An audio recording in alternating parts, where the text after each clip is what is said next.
self-esteem, self-competence, and resiliency and perseverance are tools that parents can equip their children with starting from birth on.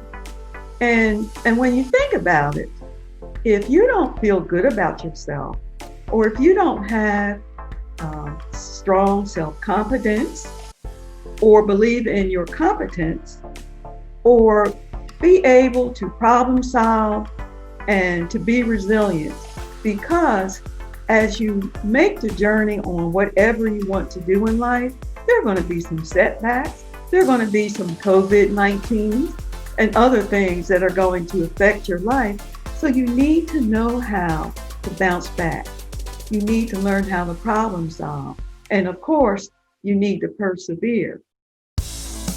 Heroes are an inspiring group of people. Every one of them, from the larger-than-life comic book heroes you see on the big silver screen, to everyday heroes that let us live the privileged lives we do. Every hero has a story to tell, from the doctor saving lives at your local hospital, to the war veteran down the street who risked his life for our freedom, to the police officers and the firefighters who risk their safety to ensure ours. Every hero is special and every story worth telling. But there is one class of heroes that I think is often ignored: the entrepreneur, the creator, the producer. The ones who look at the problems in this world and think to themselves, you know what, I can fix that. I can help people. I can make a difference. Then they go out and do exactly that by creating a new product or introducing a new service. Some go on to change the world. Others make a world of difference to their customers. Welcome to The Hero Show.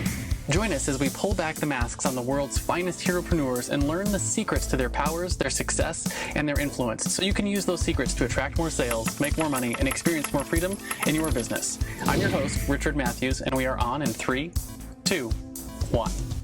Hello and welcome back to The Hero Show. My name is Richard Matthews, and today I am live on the line with Sheila Sapp. Sheila, are you there? Yes, I am, and happy to be here.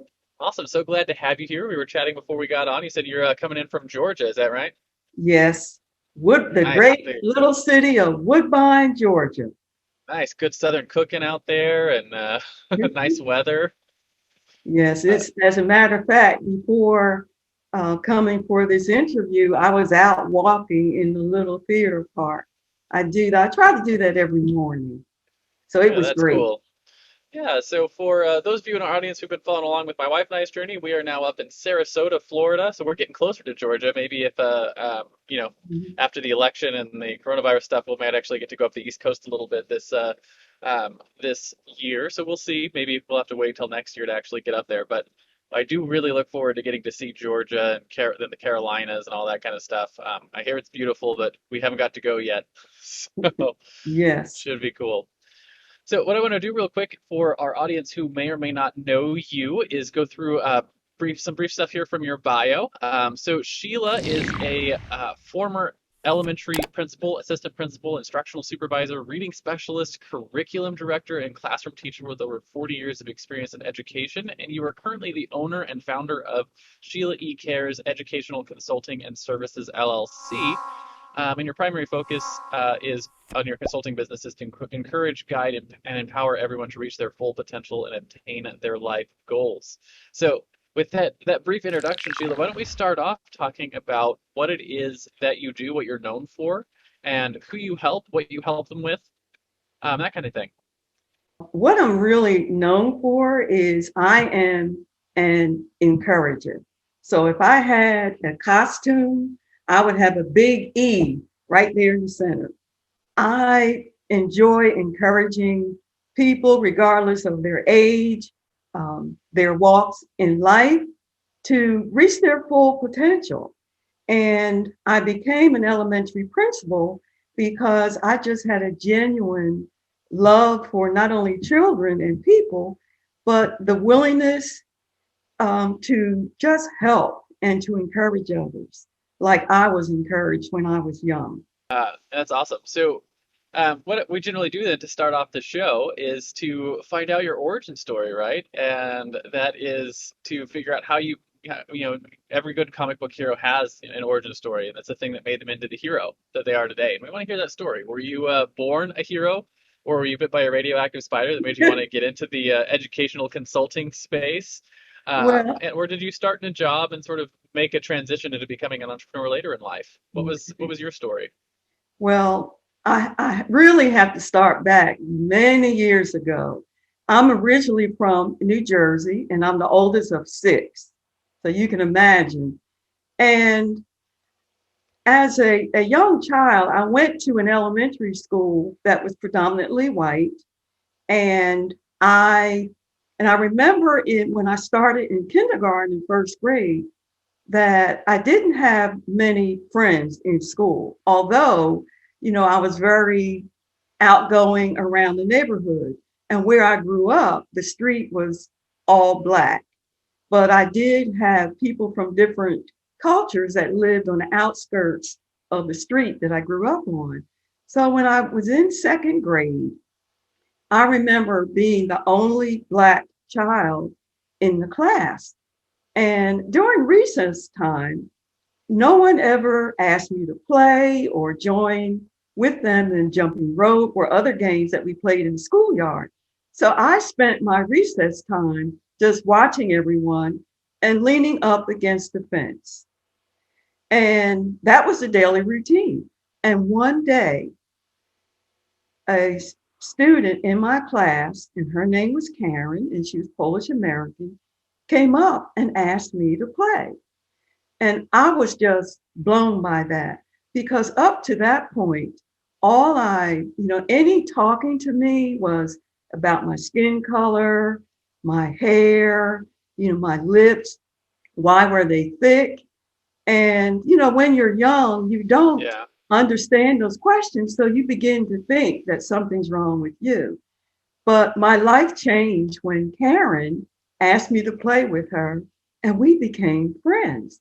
So every recess, we played together and we began to talk in school. And I even got the opportunity to go over to her house and meet her parents and her brother. And we were friends all through second grade. And then in third grade, we were friends until I lost her due to a tragic accident. She was hit and killed by a train. And also her brother, who was trying to help her. Both of them died. But it took That's me a long unfortunate. time to get over that. But I never forgot the lesson that I learned that there are people who may be white that don't look at your skin color or what you look like, whether your hair is different or your lips are different. And with that, it made me promise that whenever I had the opportunity, um, and whatever I did, to give that message to others. And so consequently, because I loved learning, I became a teacher. And I made it a point to spread and to share my story about Karen with the students in my building. And I was a stickler for name calling. You did not call anyone a name other than what their name actually was. So, and I tried to live with that example so that when they looked at me, I want them to realize that I was accepting and I cared for them and loved them for who they were and not how they looked on the outside, whether they were short, fat, skinny, it didn't matter. I loved them because of who they were. So that's the origin of my story. And and that's why I have become the person who I am. And Karen set me on that path. That's awesome. So how did that the transition go from a teacher to becoming a consultant? Well, as I said, I am an encourager, and I retired in June 15th of 2017. So I have been a retiree for 3 years. And I still have my passion for helping and for encouraging. And that's how I really got into consulting full time.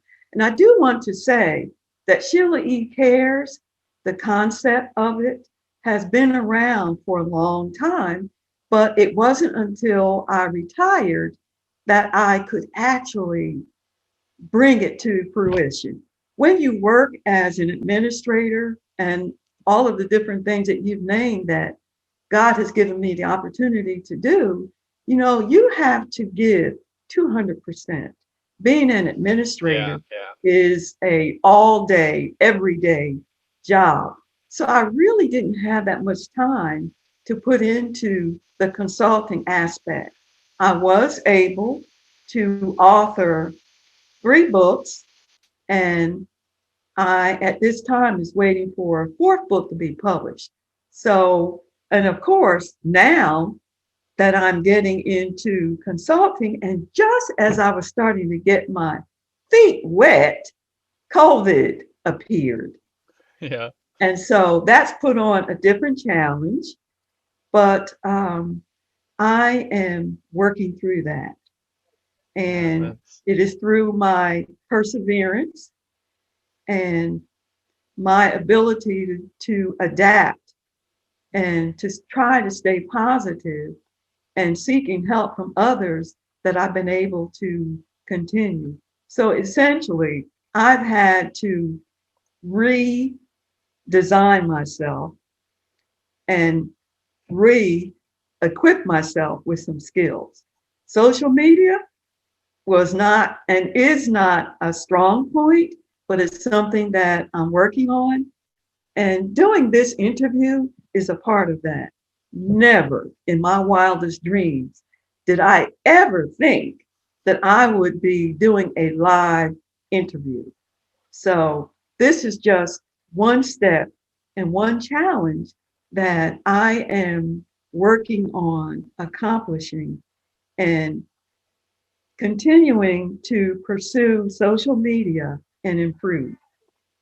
that's awesome. So my next question for you then is, as you sort of gotten into this consulting business and getting Mhm. that going, who have you sort of discovered is your primary clientele that you work with now? Right now, the primary clientele that I am reaching out to are parents. I'm looking at people who are currently homeschooling or virtual schooling, or just, maybe their child or children are attending school in person and they are working with their children at home. I am really focused on trying to get parents to remember and to remain their child's first teacher. I don't think parents realize the critical importance and value that they have as their child's first teacher. I also, as I mentioned earlier, I like to encourage and help people reach their full potential. So, another audience that I am reaching out to are teachers and leaders. I want everyone to reach their full potential in whatever they are striving to do or to be. And I mentioned that I have written a 4th book, and I devote 2 chapters on power tools. I believe that self-esteem, self-competence, self-competence, and resiliency and perseverance are tools that parents can equip their children with starting from birth on. And when you think about it, if you don't feel good about yourself, or if you don't have strong self-confidence, or believe in your competence, or be able to problem solve and to be resilient, because as you make the journey on whatever you want to do in life, there are going to be some setbacks. There are going to be some COVID-19s and other things that are going to affect your life. So you need to know how to bounce back. You need to learn how to problem solve. And of course, you need to persevere. And it doesn't matter the gifts that you have, your talents, and your intelligence. But if you don't feel good about who you are, And those gifts and talents that you have been gifted with through God, then it doesn't matter. So that is something else that through my consulting business and my books that I am promoting for parents and other individuals who want to fulfill and realize their full potential, regardless of whatever it is that they want to acquire or whatever their goals are in life. Awesome. So, with sort of that in mind, I'm going to talk about how you have, how your skills have sort of developed to help people accomplish those goals.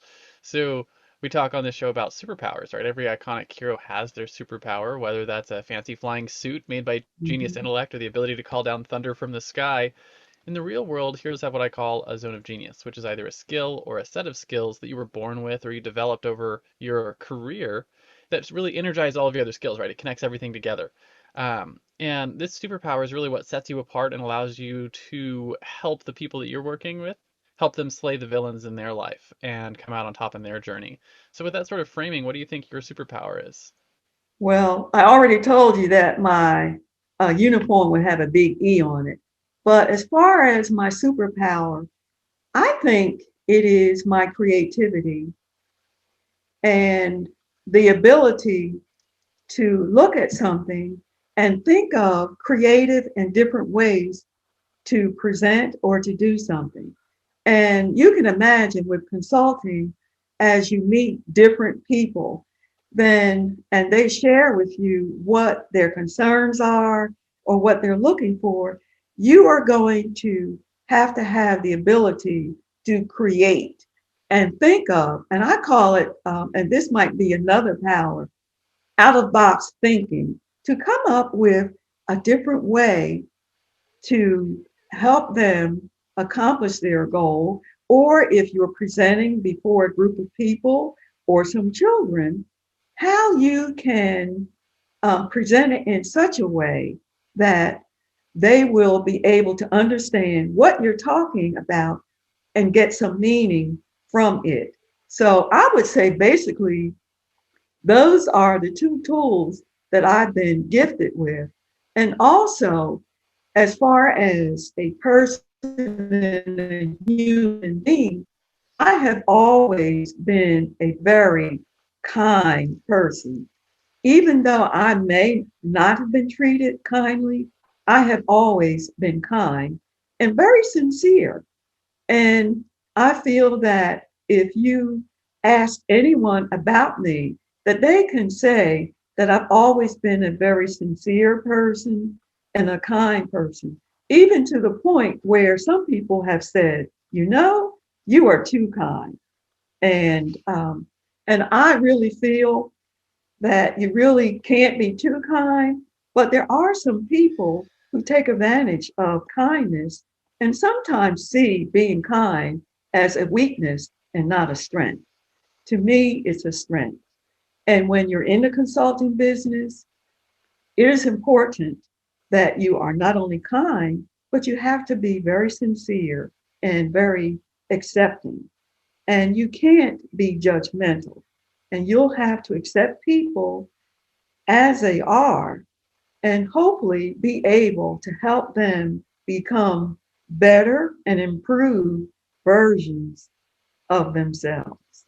Yeah, you have to be able to accept someone where they are, how they are right Right, now, so you can help them move right, to the next stage that they want to get right. to. That's true.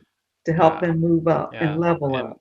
one of the things that I've talked about with my clients before is the idea that like when you're working on anything that involves persuasion, right? Which is, working getting on someone to help change their actions, which is a lot of what consulting is like, hey, you're here, you want to get here, here's your steps to get there, and you have to Right, persuade them to take those actions. So it's a type of persuasion.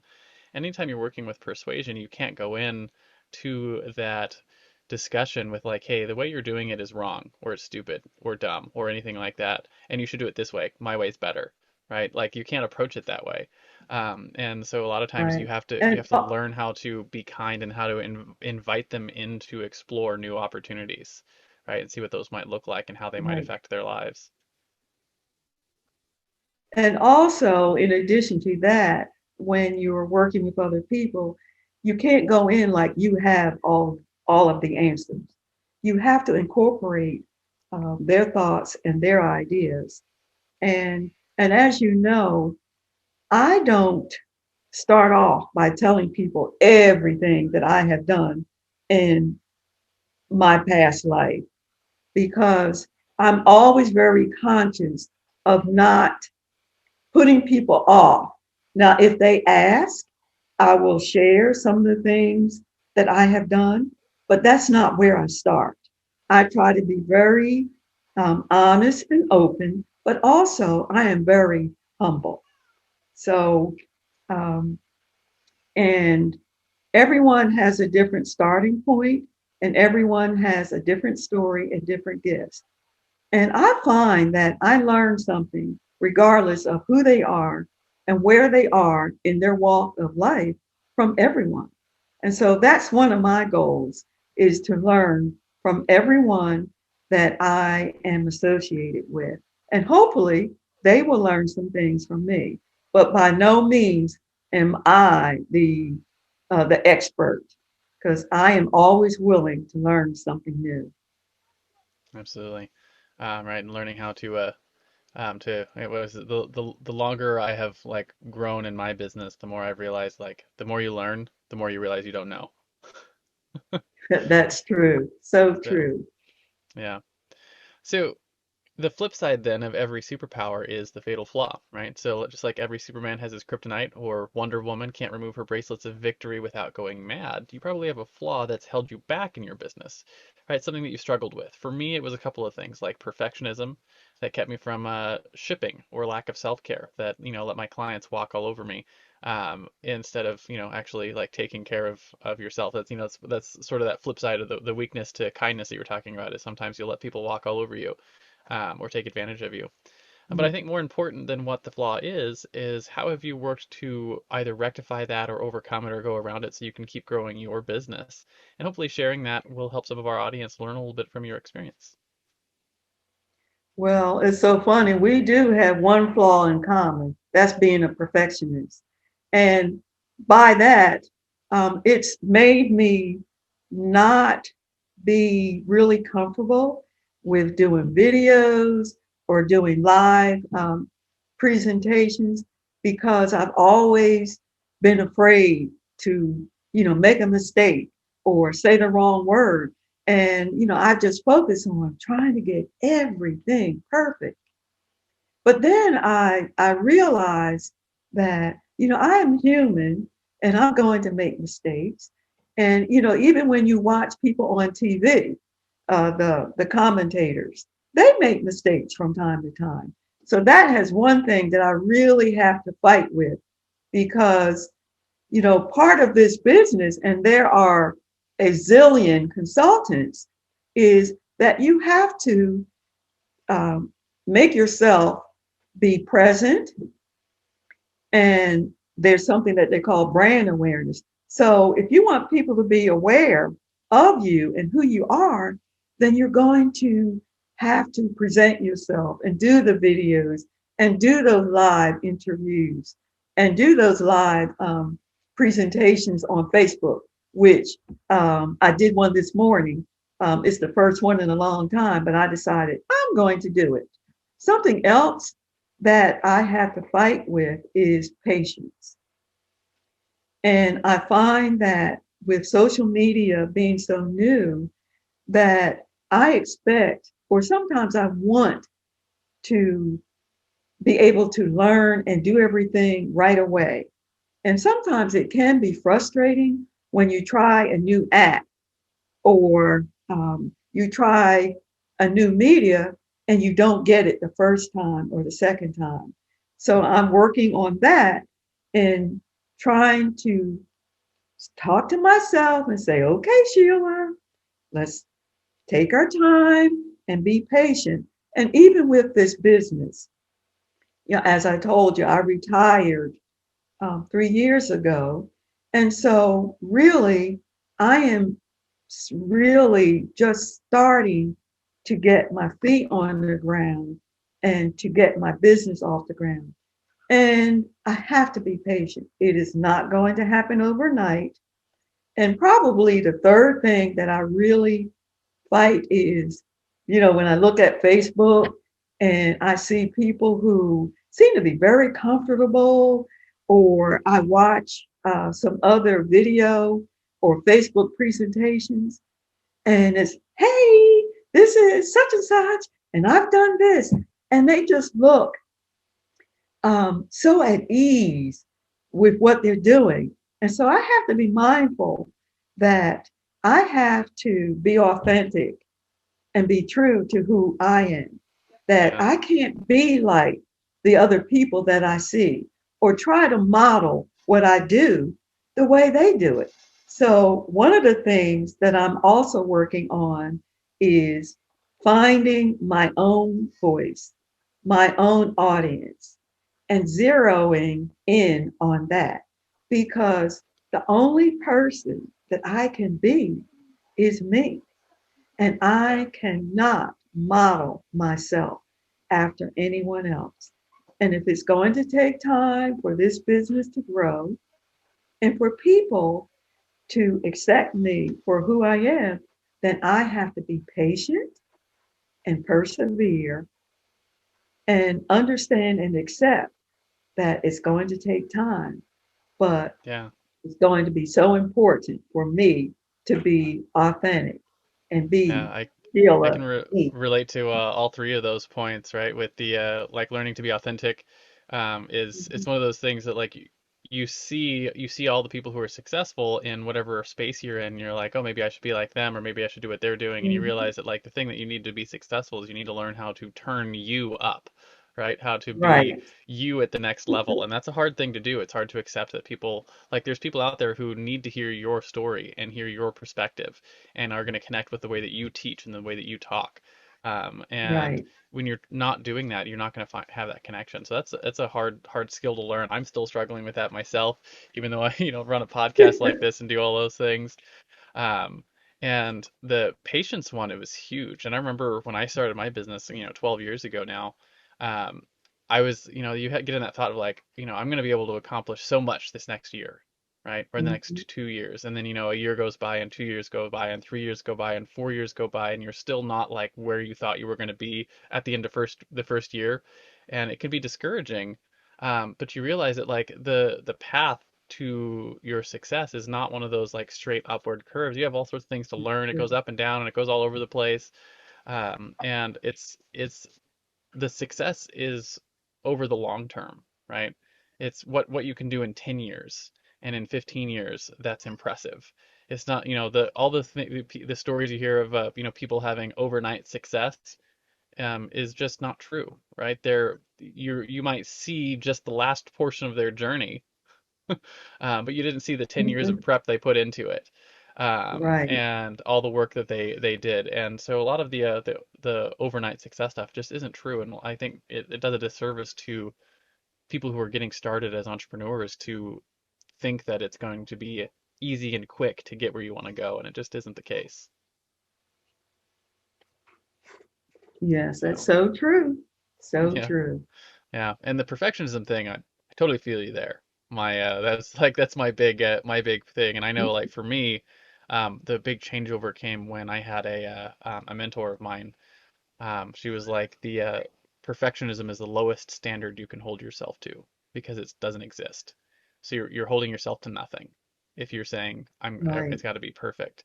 And she's like, so you have to pick something that actually has a measurable value, and judge yourself there instead, of perfectionism, because perfection doesn't exist. You can't have it. So it's not, it's the lowest standard you could possibly have. And that was like, it was a major mental shift for me. And Mhm. you realize, okay, so if it's not perfect, isn't what I'm looking for, what am I looking Right. for? And it's like, for me, it was learning to focus on like, what's the end result I want to get for my client? Right. Right. And what do And I need in order to get that result? And as soon as I've got that ready to go, then you can ship. I think part of that perfectionism and that fear is, I have spent the majority of my life around children. I feel very comfortable with children. And I think part of it is a concern about making a mistake in front of my peers, fearing what my peers will say about me, if they will criticize me. And I think that led into part of my perfectionism. No one wants to appear like they don't know what they're talking about, or no one wants to be seen making a mistake. But as I said, that's something that I have been working on. And you're right. Um, Perfection, is not something that's obtainable. And it's really, as you said, not something to really strive for. So right now, I am looking at where I started like 2 years ago and where I am now, and I see that I have improved. So I'm just going to look at where I am and how my business progresses as I become more visible and more skilled at and in what I'm doing. So that's what I'm striving for. Absolutely. So I want to talk a little bit about your common enemy, right? So every superhero has an arch nemesis, right? It's a thing they constantly have to fight against in their world. In the world of business, it takes on many forms, but generally speaking, we put it in the context of your clients, right? The people that you're helping in your consulting practice, right? And it's a mindset or it's a flaw that you constantly have to fight to overcome so that you can help them get the results they came to you for, right? And like if you had your magic wand right at the beginning of the relationship, as soon as they hired you, you could just bop them on the head and make that mindset go away. What is that arch nemesis that you constantly have to fight against in your world? Well, in my world, I would say the biggest thing that I fight against is self-esteem. And as I said to you, that, you have to feel good about yourself. And a lot of the people that I meet don't feel good about themselves and are not satisfied with where they are. And they want to be better. And even for myself, you know, I would love to be um, a top notch person in social media and really be skillful in technology and be knowledgeable about a lot of apps. But I am not. And I have learned some things. So that's what I have to, that's the flaw that I have to fight against. And also a flaw that I see in other people. Because I think sometimes we have the tendency to look at others and, as I mentioned earlier, at what they're doing. And we want to be that way too, or to do what they're doing. And another flaw is being judgmental. I do not want to judge people for where they are and what they're doing. And I have to be open minded at all times with people that I meet, their situations, their story, and their walk. Because if I'm not open minded about things, then I feel that that will affect me as a consultant and how um, open I can be to what their needs are, to understand what their needs are. And it would probably stunt my ability to really be of service to them and to help them and to plan activities or presentations or workshops or give seminars or even speak as a speaker, um, to help them level up and to further develop their skills or to improve their mindsets. So those flaws are struggles that I think not only other people have, but I have to be, if there's a kryptonite, that I have to be on the lookout for myself too. Yeah, yeah. So like learning how to help your clients overcome the same self-esteem issues that you deal with in your business. Right. Yeah, makes a lot of sense. So the flip side then of that of the common enemy is your driving force, right? It's what you fight for. Just like Spider-Man fights to save New York, or Batman fights to save Gotham, or Google fights to index and categorize all the world's information. What is it that you fight for with your business? What is your mission, so to speak?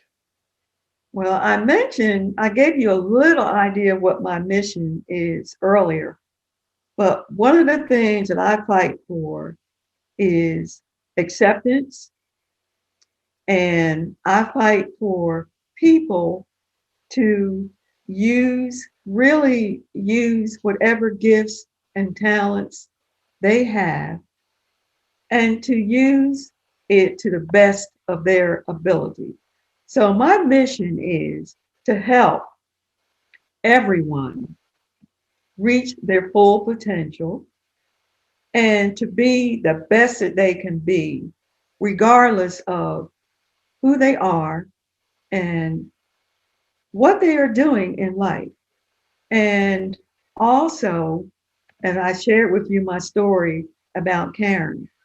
Another mission that I have is to promote the acceptance of differences, whether it be cultural differences, and to be accepting of people who may face challenges mentally or physically. This world is made up of so many people, and we gain so much from others. So if we can be accepting of diversity and have that willingness to work with people, regardless of who they are and where they are, I think that's probably one of the biggest things that would just help this world in general. And so that's one of my missions.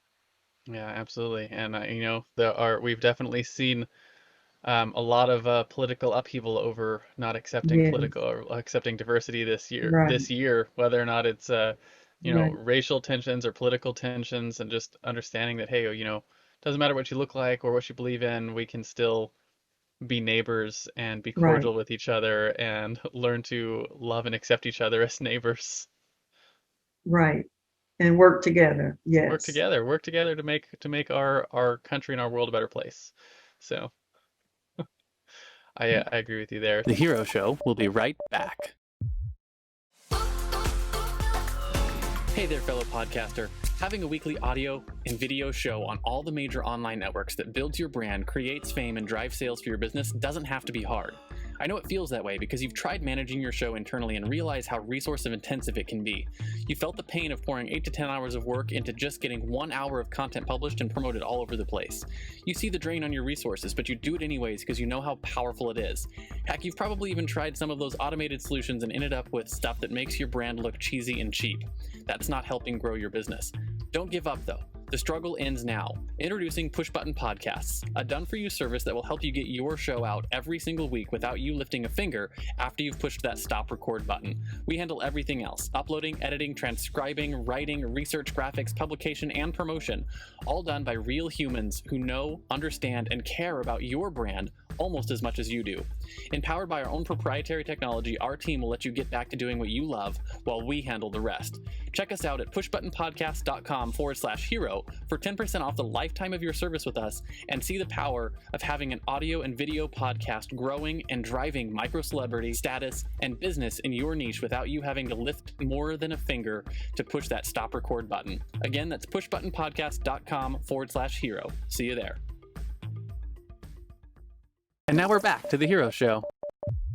So my next question for you then is about your own personal heroes, right? So every hero has their mentors, right? Frodo had Gandalf, Luke had Obi-Wan Kenobi, Robert Kiyosaki had his rich dad, Spider-Man even had Uncle Ben, right? So who were some of your heroes? Were they real life mentors, speakers or authors, maybe peers who were a couple years ahead of you? And how important were they to what you've accomplished so far in your business? Well, I have several heroes, and one I want to mention, as I told you, I'm originally from New Jersey, and when I moved to Georgia in 1979, I started teaching during 1986 in the Camden County school system. And there was an individual, her name was Dr. Liz Jordan. And I just remember how helpful she was to me as a new principal in a new school system in a new area. Not only was she a great mentor, but she was a very strong Christian woman. I'll never forget all the conversations we had and how I would meet with her from time to time in her office. And she always, always encouraged not only me, but other people. She was well known. And we lost her as she passed 9 years ago. But I still think about her. And she was my hero and my mentor. And the person that I also want to mention to you is someone who is a former parent of mine, and her name is Mrs. Carlica Bassnike Menendez. Yes, all of that, as she says. She is an empowerment coach, and to see where she has come from where she started, we crossed paths again, and she has been very helpful to me. She has encouraged me. She's recently become an author, which will be published soon. Her book is titled The AVE, and I would recommend it to anyone who is starting their business. She talks about um, her story and where she started and her beginning, and she gives you tips and techniques for starting your business and brand awareness. So I'm going to highly recommend that um, her book be read. And she is my hero. And I know that you always ask not only who our hero is, but I would love to have you interview her. And I feel that her story would really motivate others. And one of the things that she says all the time is, when you change your perspective, you can change your world. And it's so true. When Yeah. you look at Yeah. see yourself differently, it does change your world. So I would love to have you um, interview her on your show. Awesome. Yeah. So we'll have to we got the heroes challenge out of the way before we even got to it. So that's Yes. cool. And it's always fun when you meet people in your life that are that really help you see where you could go, see what the potential is, Mhm. and help you move forward. So it's a cool story. So I guess my last question for you then is about your guiding principles, right? One of the things that makes heroes heroic is that they live by a code. For instance, Batman never kills his enemies, he only ever puts them in Arkham Asylum. So as we wrap up the interview and I talk about the top one, maybe two principles you use in your life regularly, maybe something you wish you'd known when you first started out as a business person. Well, there are really two guiding principles. And one I knew earlier, and it was always something that I did in the back of my mind. And I guess you could call it the golden rule, but it's to treat others the way you want to be treated, even though they may not treat you with kindness. And that's something that I have always done. And it's still a guiding principle for me with my business.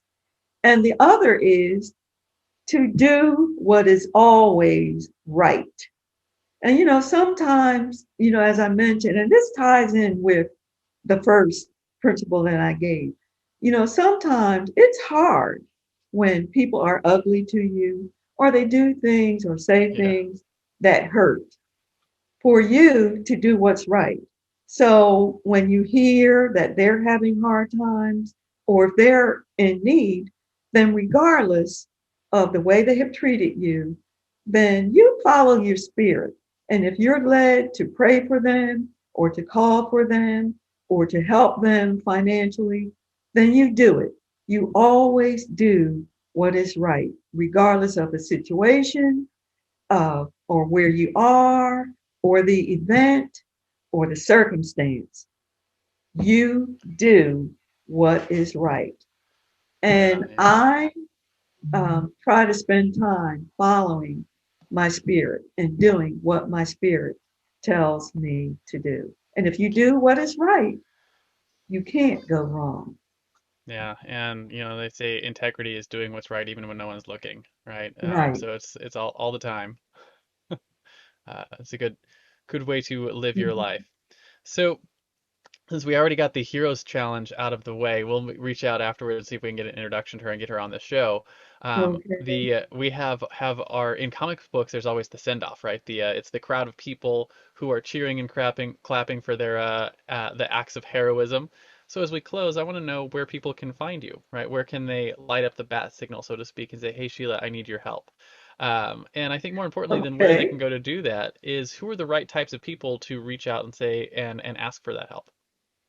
Well, the right type of people are people who are wanting to be a better version of themselves, people who are wanting to enlist the help of a consultant, whether it be regarding education, parents who want to do a better job being their child's first teacher, teachers, leaders. For instance, I can talk with principals, aspiring principals. I can talk with business managers and also youth, um, young people who are embarking on their life and they're not quite sure what they want to do. I have some stories that I can share with them. And I have a website, and I don't know if you want me to give that, Yeah, but I you can have give a it out. website. It's www dot, can I give it? Yeah, yeah, please do. It's Oh, okay. All right. www.SheilaECares, that's all together, lowercase.com. And I am in the process of having it redesigned, but it's still available. And also, I'm on Facebook, just Sheila Sapp. And if they're interested in emailing me, my email address is sheilasap15 at gmail.com, all lowercase. And if they visit my website, they will see a list of services and presentations that I am available to give. And of course, with COVID-19, I am doing everything via Zoom. I also offer free consulting chats. They're 30 minutes. And in that way, if they want to have a chat, we can talk. And I can learn more about them and tell them how I can help them and share with them some more about me and my services. Cool. So Well, that's what I uh, have available so right it's now. SheilaECares.com. And we'll definitely, if you're in that space and you're looking to, if you're homeschooling your kids, you're a teacher working with kids, definitely takes time to reach out to Sheila. And again, Sheila, thank you so much for coming on the show today. Really appreciate your time. Is there any final words of wisdom you want to give to our audience before I hit this stop record button? Well, my daughter says I talk too much, but my final words of wisdom are to be authentic, be sincere, and be yourself. And if you're authentic, sincere, and if you be yourself, you can't go wrong. Awesome. Well, thank you so much for coming on today, Sheila. I really And appreciate it. and thank you. I really have enjoyed the interview, and I hope you get to come to Georgia and Me maybe too. stop by Woodbine. We have some sites here too. We'll see what we can do when we start getting up the coast. But again, thank you for coming on today.